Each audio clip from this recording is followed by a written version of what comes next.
କୌଣସି ବି ମନ୍ଦିରକୁ ଯାଉଛନ୍ତି ଏ ଭୁଲଟି କେବେ ବି କରନ୍ତୁ ନାହିଁ। ଆପଣ କୌଣସି ମନ୍ଦିରକୁ ଯାଆନ୍ତୁ, ତାର କିଛି ବେସିକ୍ ଗାଇଡଲାଇନ୍ସ ଅଛି, ରିଚୁଆଲ ସେଠି ଫଲୋ ହେଉଛି, କିଛି ଟ୍ରାଡିସନ ଅଛି। ଓଡ଼ିଶା ଭିତରେ ହଉ ବାହାରେ ହଉ କୋଉଠି ବି ଯାଉଛନ୍ତି, ତାକୁ ଟ୍ରାଏ କରନ୍ତୁ ଫଲୋ କରିବାକୁ। ତାଠାରୁ ବେଶୀ ଇମ୍ପୋର୍ଟାଣ୍ଟ କିଛି ବେସିକ୍ ଯୋଉଟା କଟସି, ବେସିକ୍ ଗାଇଡଲାଇନ୍ ଯୋଉଟା କି ଲେଖା ବି ହବନି, ସେଠି କେହି ଲେଖିକି ଦେବେନି ସେଠି ମନ୍ଦିର କାନ୍ଥରେ, ଯୋଉଟା କି ସମସ୍ତେ ଜାଣିଛନ୍ତି ଫଲୋ କରିବା କଥା। କିନ୍ତୁ ସବୁଠାରୁ ଅଧିକା ରେଟ୍ରେ ଲୋକ ଫଲୋ କରୁନାହାନ୍ତି, ଭାଇରାଲ କରୁଛନ୍ତି ସେଇ ଜିନିଷକୁ। ମୁଁ ଜାଣିନି ତାଙ୍କର କ'ଣ ତାଙ୍କୁ ପଜିଟିଭ୍ ରେଜଲ୍ଟ ମିଳୁଛି, ନେଗେଟିଭ୍ ତ ଗୁଡ଼ାଏ ନେଇକି ଆସୁଥିବେ ସେମାନେ।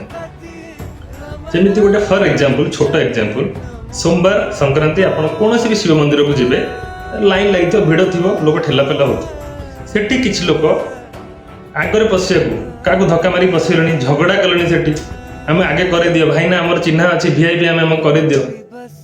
କ'ଣ ହବ ସେଥିରୁ? ଶିବ ଭଗବାନ ତମକୁ ଗୋଟେ ଆୱାର୍ଡ ଦେଇଦେବେ ଡାକିକି ରାତିରେ, ତମେ ଫାଷ୍ଟ ଆସିଥିଲ, ନେଇଯାଅ ସବୁ ପଇସା ନେଇକି ପଳା। କିଛି ହବନି। ସାଇଣ୍ଟିଫିକ ରିଜନ ଦଉଛି। ମନ୍ଦିରକୁ ଆପଣ କାହିଁକି ଯାଉଛନ୍ତି? ଆପଣଙ୍କର ବେସିକାଲି ସାତ୍ୱିକ ଏନର୍ଜି ଆକ୍ଟିଭେଟ୍ କରିବାକୁ, ମେଣ୍ଟାଲ ପିସ୍, ପ୍ୟୁରିଟି ହେଇକି ଆପଣ ପଜିଟିଭ ରେଜଲ୍ଟ ନେଇକି ସେଇ ଜାଗାରୁ ଆସିବେ। ଏଇ ଯୋଉ କାମଟି ଆପଣ କଲେ, ମାନୁପୁଲେସନ କରିକି ଯାହା ବି କଲେ, ସେଥିରୁ କ'ଣ ହବ? ସାତ୍ୱିକ ଏନର୍ଜି ଆକ୍ଟିଭେଟ୍ ନା ତାମସିକ ଏନର୍ଜି ଆକ୍ଟିଭେଟ୍ ହେଲା ଆପଣଙ୍କ ଭିତରେ? ତ ଯାଇଥିଲେ ସାତ୍ୱିକ ପାଇଁ, ପଜିଟିଭ ପାଇଁ, ନେଗେଟିଭ ତାମସିକ ନେଇକି ଆହୁରି ବେଶୀ ଆସିଥିଲେ ସେ ଜାଗାରୁ। ଏଭଳି ଭୁଲ କେବେ ବି କରନ୍ତୁ ନାହିଁ।